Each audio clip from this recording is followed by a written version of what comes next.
Exacto. ¿Qué pasa cuando se mezcla un ácido con una base? No importa si es un ácido fuerte, un ácido débil o la base fuerte o débil. ¿Qué pasaría? Pues pasa que es una reacción muy interesante. Se llama una reacción de neutralización.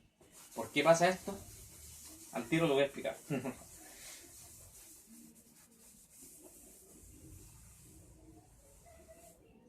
Pasa que una molécula ácida y una molécula alcalina, cuando se mezclan, siempre van a tender a... Bueno, primero se van a disociar. Van a producir energía, o sea, hablamos de una reacción exotérmica. Y por supuesto, si se habla de neutralización, significa que en parte se va a formar una molécula neutra, con un pH igual 7, el agua. Pero ¿qué va a pasar con los demás componentes? Ya sabemos que una base, o sea, un hidróxido, se disocia primero en un ion metálico. Vamos a algún ejemplo de una base. Hidróxido de potasio, por ejemplo. El hidróxido de potasio, al disociarse, lo va a hacer en forma de un ion metálico, o sea, el ion potasio, más el anión hidroxilo. Así se disocian las bases. El catión metálico por un lado y el anión hidroxilo por el otro. Y los ácidos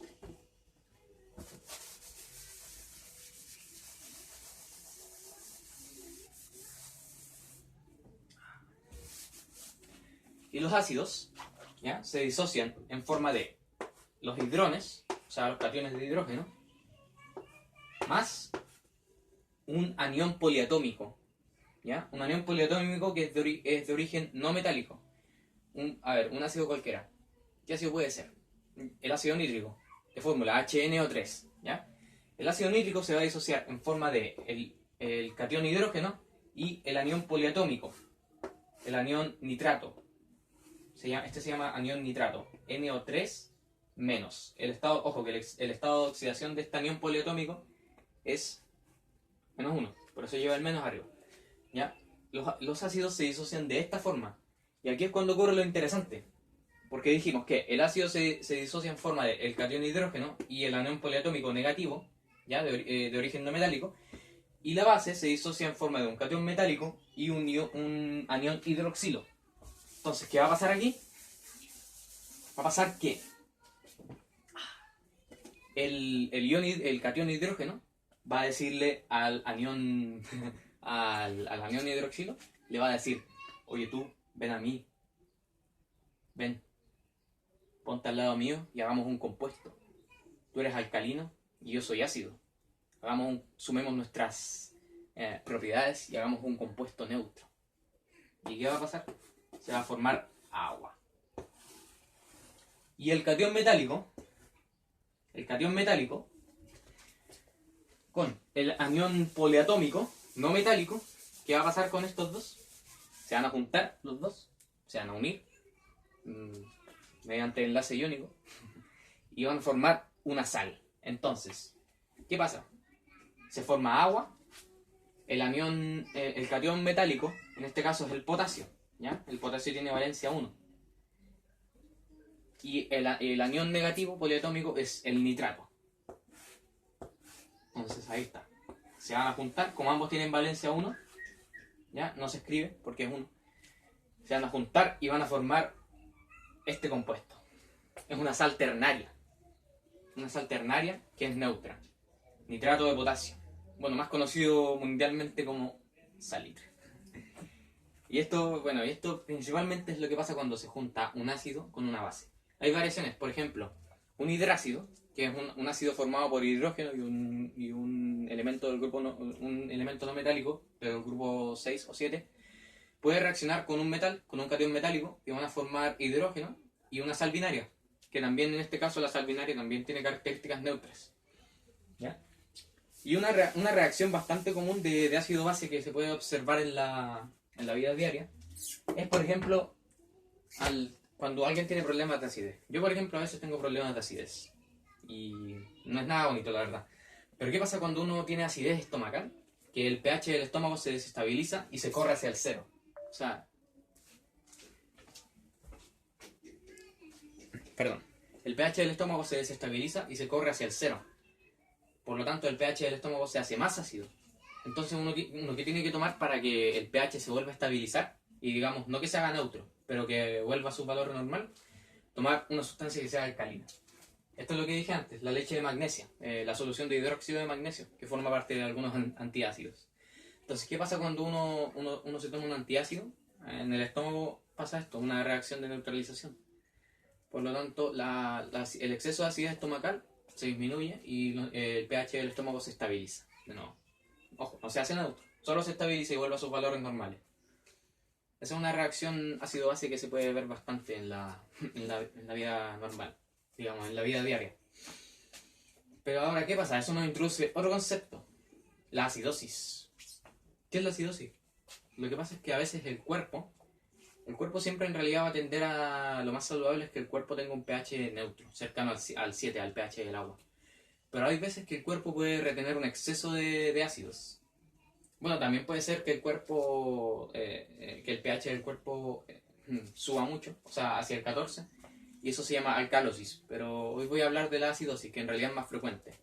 Entonces, ¿qué pasa con la acidosis? Que el cuerpo retiene ácidos.